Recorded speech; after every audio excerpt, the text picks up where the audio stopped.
Ah, oui, c'est normal. Ouais, c'est ça aussi. C'est la période qui va pas. Même j'ai vu CBS News, truc américain qui sont là depuis la semaine Ah dernière. ouais, mais enfin, Et surtout, en fait, ça, c'est les trucs qu'on fait chaque samedi. ouais, c'est ça. Il y a des mecs qui sont là, ils sont là tous les samedis. Ah oui, mais dans la et en semaine, plus, ils prennent des histoires, donc ils prennent ceux qui viennent finalement aussi, c'est eux qui viennent de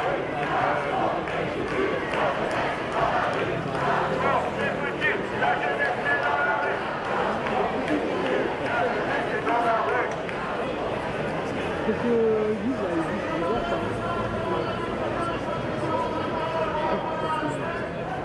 T'as un petit message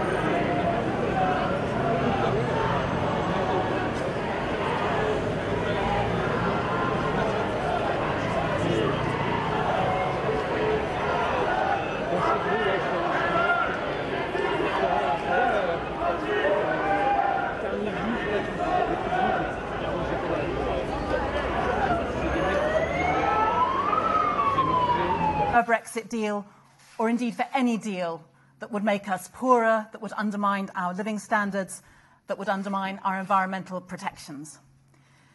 We have no majority for a Brexit that betrays the hopes and dreams of young people who will live with the consequences of our decisions far longer than anyone else. We say very clearly that the will of the people cannot be undermined by a vote of the people. And that is why we need, and the country is crying out for, a people's vote. But a people's vote isn't about the status quo. It's about radical change as well. Because I believe that those Brexit voters who voted leave because they believe that the status quo in this country is intolerable were right. In many ways, it is. We are a country of grotesque inequality. Far too many people are living in communities with proud histories, but which have been hollowed out by decades of deindustrialization and neglect. Last year's Social Mobility Commission report identified 30 places with the worst social mobility. And I don't think it's a coincidence that every single one of those voted to leave. But the lie at the heart of the Leave campaign was that that downward spiral can be reversed by leaving the EU. The opposite is the case. The truth is that Brexit would make things much, much worse. So the real answer lies in far-reaching reform at home. And we need a new social contract, better jobs, high-quality investment in our public services, investment in the green economy, with people of all backgrounds and communities treated with respect and given the opportunity and the power to thrive. And we need to ensure that the net economic benefit that we know that people from other EU countries bring to this country, we need to make sure that that funding is spent in those areas that experience the largest changes on projects that are collectively decided by local people. So it's not enough, we know, simply to demand a people's vote. We have to demand a better Britain that could function more effectively within a reformed EU. And we must urgently commit to addressing the grievances that were aired during the 2016 referendum, and as I say, campaigning for far greater public investment in those regions that need it most, and towards working towards a Britain where people have a real say in the decisions that affect them. So we're not defending the establishment. What we are doing is saying that we need radical change, and that is why I am reaching out to Jeremy Corbyn. That is why we are all reaching out to Jeremy Corbyn today, because we know that the Labour Party wants that kind of change as well. We know that its leadership, its MPs and its members are also passionate about social inequality. Now, I count Jeremy Corbyn as a friend and a colleague. We've been on countless platforms together. We share many values. And I've always been crystal clear that the People's Vote campaign is not about replacing him as a leader. It's not about, for heaven's sake, another party. What it is about is tackling together the real problems that affect this country and which right now are going to be harder to address if we go ahead with Brexit. So we need to build a genuine shared movement with no other goal than security and the well-being and the prosperity of every single person in our country. The government has demonstrated its singular inability to pass a Brexit deal through Parliament. So today we are calling on the Labour Party, on Jeremy Corbyn, to take the initiative as the official opposition and to call a vote of no confidence as soon as possible. It is clear that the Prime Minister has failed to live up to the noble ambitions that she set out on the steps of Downing Street when she first took on this job. Her party has once again allowed its internal divisions to cause untold damage to the country as a whole. Her government has mismanaged negotiations with the EU and it's plunged us into a crisis while providing no clear way forward. And that is why a vote of no confidence is needed as soon as possible. And if it fails, then we need as soon as possible to be able to move forward to the people's vote that we know that the majority of Labour members want, that their party conference adopted as policy.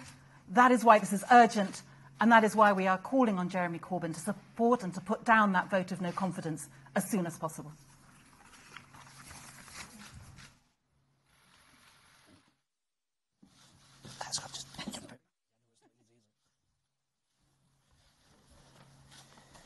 Thank you, Margaret. It's a pleasure to be here today with figures from a number of parties all working together, I think, in our shared interests. These are deeply worrying times for all of us who care about the special and the enduring bonds between us and our European allies. With only weeks left before the UK is due to leave the European Union, the Brexit process in Westminster is in gridlock, and the UK is in the middle of a constitutional crisis that is unparalleled in modern history. Staring at certain and heavy defeat in the House of Commons, the Prime Minister has postponed the vote on the withdrawal agreement with no date set for its return. There now appears to be scant potential for consensus to be found in Parliament for any form of Brexit that will meet the promises made in the last referendum or be as good as a deal that we already have from the European Union. And we know exactly what the Prime Minister is up to, because we're now aware that we may not be looking at a vote until getting close to, if not on the date of the 21st of January next year. And we should be very aware of the threats that come from that. Because what the Prime Minister is seeking to do is to make this a binary choice between her deal and no deal. And we should be saying quite unequivocally that that is completely unacceptable. And the missed opportunity that we've had from today, where we know that the Prime Minister's deal would be voted down, we know that the House of Commons would demonstrably show that there's no appetite for a no deal.